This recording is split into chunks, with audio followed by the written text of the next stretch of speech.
Gore Orphanage is the subject of a local legend in northern Ohio.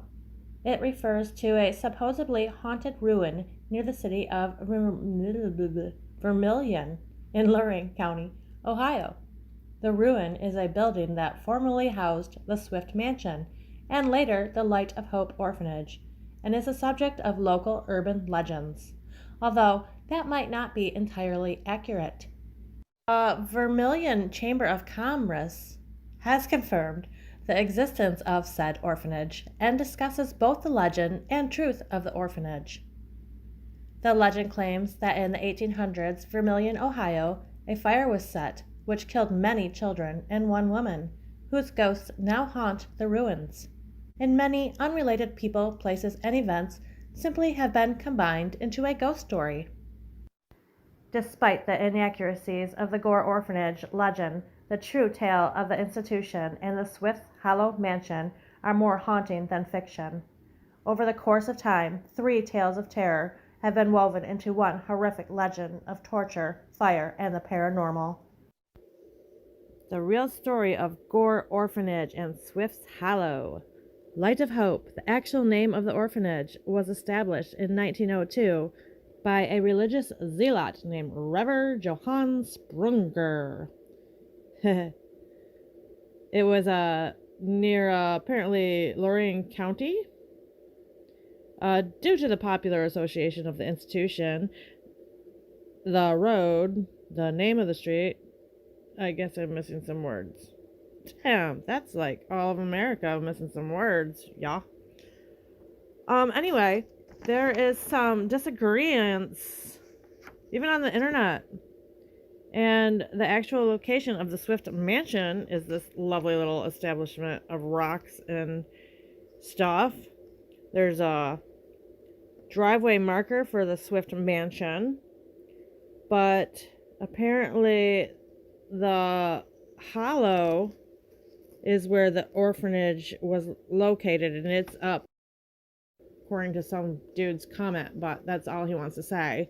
So can we just agree that some of us just, don't know? We just don't know. So we have 3 stories in one here, and nobody really knows. And some people say it's a very beautiful area. And I know, actually, that it is a very beautiful area because I've been there several times. About 20 years ago, so I don't really remember. But I remember it was beautiful and creepy. It was both beautiful and creepy. Kind of like all of the United States is both beautiful and creepy.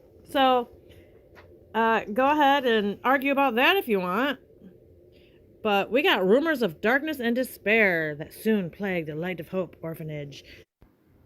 Reverend Sprunger did not utilize the abandoned home for the new orphanage. Instead, he attempted to build a new, self-sustaining religious community on the property. He and his co-workers were devout, Bible-believing Christian people. A chapel room was located in the boys' schoolhouse for frequent religious ceremonies. Up to 120 children were inmates of the orphanage at one time. Boys lived up at a farm called the Hughes Farm, and girls at the Howard Farm. One of the legends goes like this. It's a nightmarish scene in the countryside of Vermilion on Gore Road over 100 years ago. A gigantic fire engulfs an orphanage, burning dozens of young children alive. Desperate to escape the inferno, the children on the 2nd floor found the stairs blocked by flames. Dreadful screams of the children trapped inside the blazing building pierced the ears of horrified onlookers, unable to stop the carnage. The deadly destruction continues until the screams finally fall silent, and the only sound that lingers is the cackling and roar of the hellish flames. The smoke ascends into the night sky, carrying with it the souls of over 100 poor orphan children. The building is soon reduced to a pile of glowing embers, with only a remnant of the foundation and stone pillars forever preserved for future generations to happen upon. Were the spirits of the helpless children extinguished with the flames, or do they still cry out in the middle of the night from beyond the grave? Lost souls wander the area, forever tortured by a reality too difficult to accept. Was the fire sparked by an orphan boy dropping a lamp, or perhaps it was intentionally set by Old Man Gore, the abusive man who ran the institution? Orphan children ran away from the home, often wading through the Vermilion River to escape to the nearby town.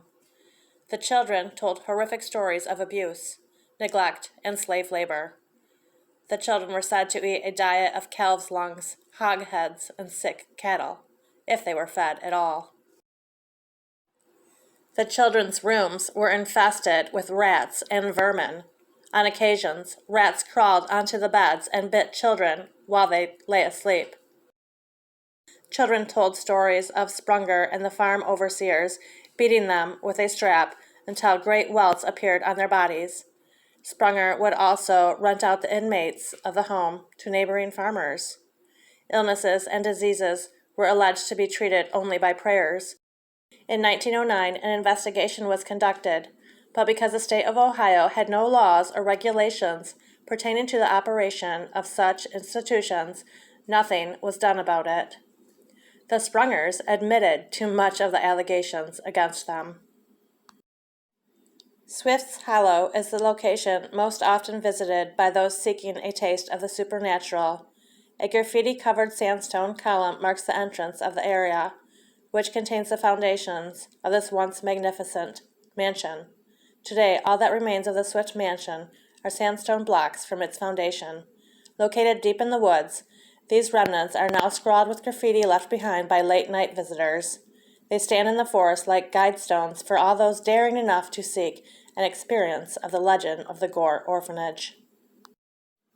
In time, teenagers began to take their automobiles to Gore Road to attempt to get them up the steep ravine without stalling and to negotiate the sharp curves without crashing.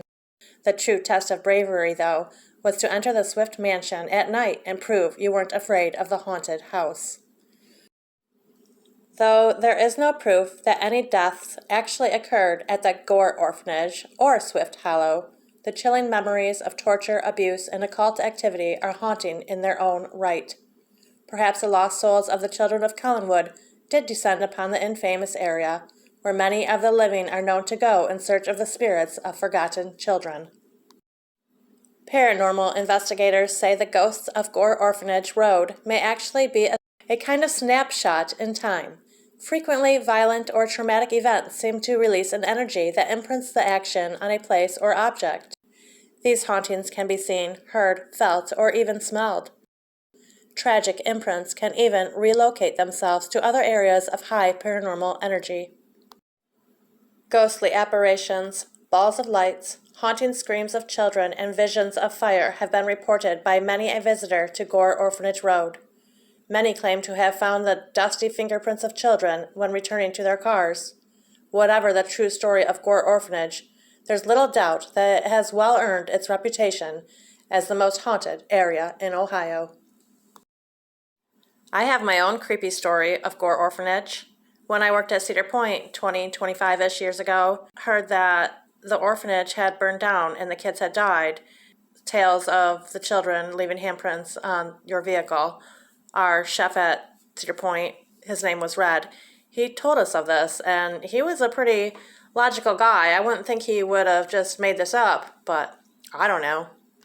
Friends and I, we didn't really know each other's backstories because we all just met, and we took the Ouija board down there in the middle of the night, and we sat in a circle and started to play the Ouija board, and we asked if there was any spirits with us. Ouija board spelled out a name, and suddenly one of the girls in our group jumped up and started crying. That was the name of her sister who died, and that none of us should have known that, and so she didn't want to play that anymore, and we respected her wishes.